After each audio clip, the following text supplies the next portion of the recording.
Good afternoon. We're here today to announce a major update in an important case.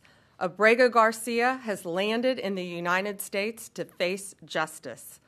On May 21st, a grand jury in the Middle District of Tennessee returned a sealed indictment charging Abrego Garcia with alien smuggling and conspiracy to commit alien smuggling in violation of Title 8 U.S.C. 1324.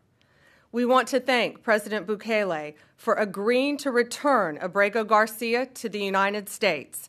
Our government presented El Salvador with an arrest warrant, and they agreed to return him to our country.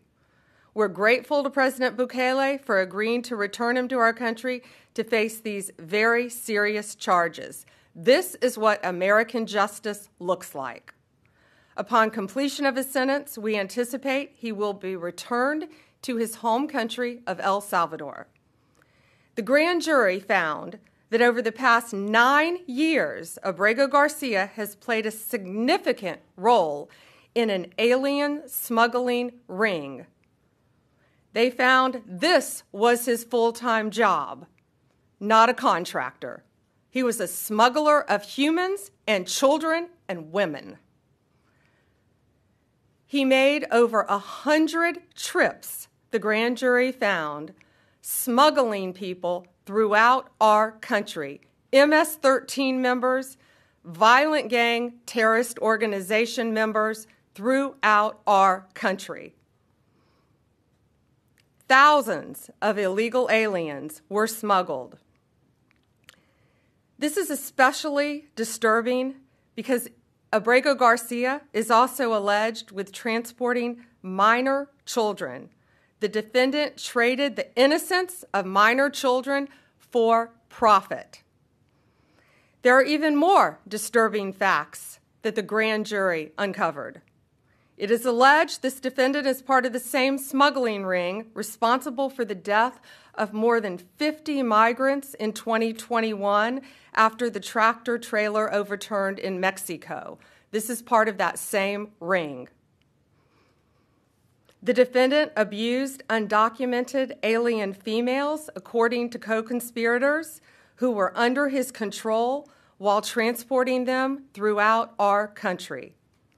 This defendant trafficked firearms and narcotics throughout our country on multiple occasions.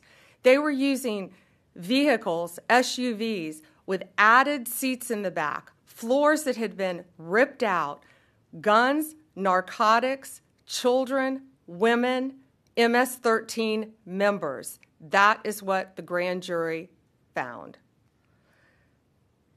A co-conspirator alleged that the defendant solicited nude photographs and videos of a minor.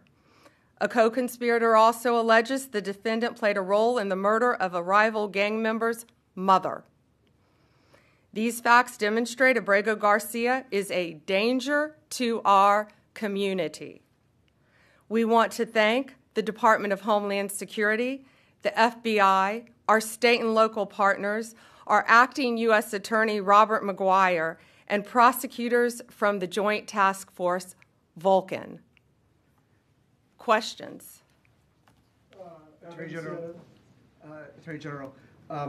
the traffic stop that we've seen video of from Tennessee, where Abrego Garcia was first identified by the local authorities, at the time, the Homeland Security Department declined to take custody of him. What has happened in between that time and in between the time that the government has been arguing that he was not returnable from El Salvador? What has happened since in this investigation that brought you here? Yes, the question was in 2021, there was the traffic stop. And what has changed since then? What has changed is Donald Trump is now president of the United States and our borders are again secure. And thanks to the bright light that has been shined on Abrego Garcia, this investigation continued with actually amazing police work. And we were able to track this case and stop this international smuggling ring from continuing. But these were recently found facts, right? Yes, okay. Recently found facts.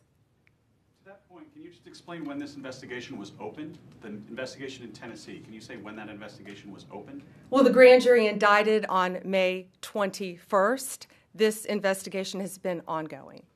This case has been hotly debated here in Washington. In your mind, does this resolve that issue in terms of his deportation? And should this be seen in any way as complying with the judge's order to return him to the U.S. and the Supreme Court ruling that the U.S. government should facilitate his return? There's a big difference between what the state of play was before the indictment and after the indictment. And so the reason why he is back and was returned was because there's an arrest warrant, which was presented to the government in El Salvador. So there's a big difference there. As far as whether it makes the ongoing litigation in Maryland moot, I would think so, but we don't know that. He just landed today. Jake, CBS. I just want to confirm what you said earlier, that you're intending to prosecute him and keep him in an American prison if he's found guilty, and then would remove him after his sentence is over. Correct. Yes, he will be prosecuted in our country, sentenced in our country if convicted, and then returned after completion of his sentence. Last one, Sadie, Wall Street Journal. Okay. I have two. One's on topic, one's off topic.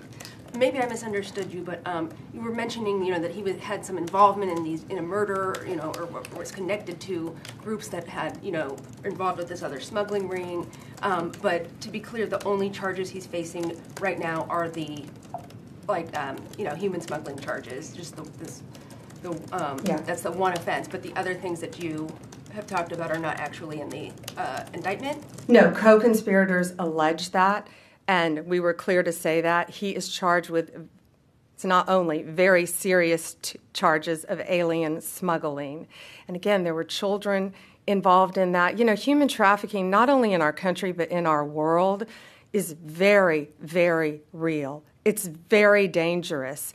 And as you saw recently in Virginia, the arrest we made of the MS-13 member, unrelated to this, we learned at that press conference that's where they bring young children into our country and they start grooming them at middle school age to become MS-13 full-fledged members, commit violent crimes throughout our country. It is highly organized. It is very dangerous. And they are living throughout our country, but no more, because they are being arrested, they are being prosecuted, and being convicted and deported when appropriate. That's all for today. Thank you.